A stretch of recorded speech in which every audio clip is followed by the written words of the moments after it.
waaw journée bi je peux dire que dañ ko organiser ci benn dynamique mooy que ne benn semaine leen woote semaine ba nga xam ne semaine d'intégration leen ko tuddee semaine bi dañ kaa jagleel ñooñu nga xam ne mooy les étudiants de la fonction 13 ña nga xam ne am neen bac depuis 2025 ñooñu actuellement ñoo la ñuy intégré pour ñu mën a xam université bi les débouchés ku nekk filière bi nga nekk les débouchés ak yan démarches nga mën a def ba mën a réussir ci université bi ak noo mën a def ba mën a réussir aussi sa cursus université d'une manière professionnelle en ayant des compétences maa am xam-xam aussi nga mën a am des notes ya nga xam ne day mën a permettre ëllëg nga mën a compétir. comme toute université rek université bi am na ay jafe-jafe yu métti parce que balaa maa dem ci espace numérique tout simplement damay commencer au niveau national mooy que ñun li ñu gën a jooytu mooy lenteur administrative ñun parce que dañuy ñëw par exemple je peux prendre l'exemple ci sama jëm man mii nii maa ngi am bac en 2021 actuellement nii maa ngi war a commencer un master 1 te mosuma redoubler te yooyu yëpp sont des choses nga xam ne dañuy mettre en frein parfois ci ay concours wala ci ay opportunités yu ñu war a mën a am parce que souvent je peux dire que dañuy redoubler loolu sax pour autant ñu redoubler en même temps aussi parfois aussi booy dañuy am ay difficultés ci seen côté connectivité parce que je pense que connexion yi leen jox des fois même su fekkee c'est suffisant am na zone yi ñuy dëkk day sori ba nga xam ne mën a utiliser piste de connexion yi foofu noonu donc je pense que loolu noonu état war na see jéem a xalaataat xool les démarches à suivre afin que fu étudiant bu mënta nekk incha allah rek war ngaa mën a connecté wu même su fekkee de plus benn genre antenne ba nga xam ne day nekk antenne de connexion ba nga xam ne képp ku étudiant université Cheikh Anta Diop war nga xam mën a utiliser. et aussi ñu gën ñoo bàyyi xel ci côté marché de l'emploi vu que dañuy wax new deal technologie te actuellement mën naa ne université moo nekk en compétition avec loolu noonu parce que lépp li jëm ci wàllum technologie dañ koy jàng mooy comme lu sànq suñu président kii di wax sànq mooy Sidibé xarala yu bees yi ñuy wax yëpp je peux dire que lépp mu ngi fii nii il y a des gens qui font multimédia internet et communication il y a des gens qui développent des applications extra je peux dire que les futurs ingénieurs de ce pays actuellement ci côté informatique ñoo ngi ci biir université bii nii donc je pense que c'est nécessaire que état mën a investir ci ñoom mën leen a aider appuyer leen ci côté boobu noonu ba mën see am benn avancement te xam ne maanaam avenir ëllëg moo ngi ci université bi Cheikh Abdou Kane parce que réew mi fa la toolatul ci la nga xam ne da ngay jël sa temps yëpp concentré ci benn mbir kese mais ñun dañoo nekk actuellement en compétition avec le monde de demain te compétition boobu noonu je pense que il est grand temps ñu comprendre ko et def ci les efforts nécessaires parce que mbir soo ko bëggee ñoŋal da nga ciy def li muy laaj dëgg la laaj na financement mais financement bu il faut daal ñu def ko ci parce que lii moo mën a changer Sénégal lii moo ñu mën a aider ñun ñëpp afin que ñu mën a ne être au même pied d'égalité que les autres pays. mais aussi di leen encourager ci initiative yi ñuy jël di taxawu seen rakk yi doog a ñëw ci université bi jàngal leen wan leen yoon bi parce que loolu dafa am solo ñun xam nañ ko parce que on a fut jeune leader à l'université Cheikh Anta Diop et c'est comme ça qu'on faisait quand nos jeunes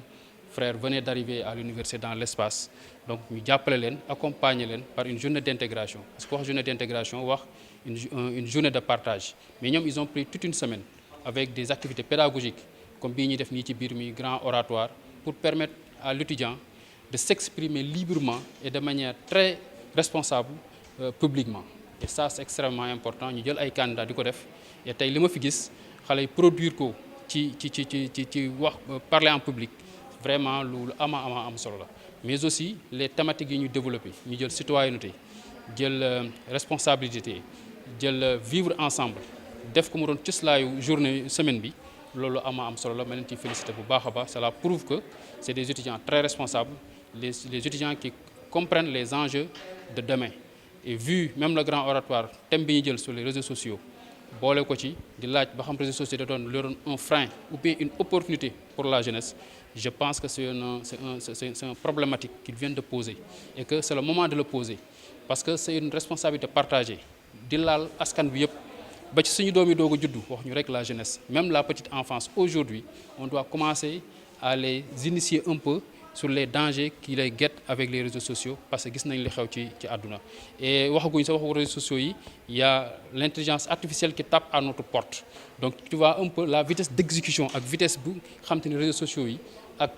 xarala yu bees yi ni muy doxee mais nag c'est tout à fait normal que ñoom ñu jël les devants compte tenu de position bi ñuy jouer sur espace unitaire ndax dañ ne tey espace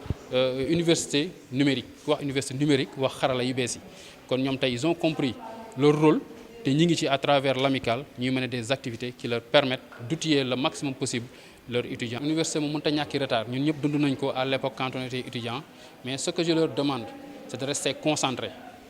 pour le étude moo leen fi indi jàng moo leen indi dans l'espace qui reste concentré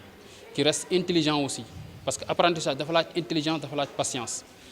day jàll ça va bientôt passer ñun en 2006 lañ am bac dem à l'université tey génn nañ fa ñu ngi ci leneen kon ñoom it ëllëg dañuy génn dem ci leneen y a leurs aînés qui sont là venus avec yu nekkoon fii ci biir université bi fii mooy ENO bi fii jàngandoog ñoom tey ñëw nañu nekk dans d'autres sphères ñëw di leen accompagner ëllëg ñoom tam ñooy accompagner ñeneen kon nañ xam ne rek luy jàll la les difficultés nañ ko gérer ak intelligence te ñu déglu seen i encadreur te bañ a jàpp wax yi leen di wax ay wax sànni la déedéet état bi tam dañ leen di gën a exhorter ñu gën a gaawal mbir yi accompagner les étudiants parce que l'étudiant est souvent en général taxé d'être un impatient mais néanmoins ñun dañuy jàpp ne l'étudiant est toujours quelqu'un de responsable. L'essentiel mooy que le discours soit clair que li ñu leen di wax mu nekk lu wér lu ñu mën surtout lu ñu mën a téye donc ce que leur demande rek président toujours garder cette posture responsable cette posture être patient et Inch'Allah ça va passer c'est des choses qui arrivent parce que toute gestion a des problèmes donc loolu rek lañ leen di conseiller pour ñu xam ne daal ñoom ak l'administration bi nga xam ne ñoo leen yor ils doivent être des partenaires ils doivent parler et avoir un dialogue fructueux et sincère.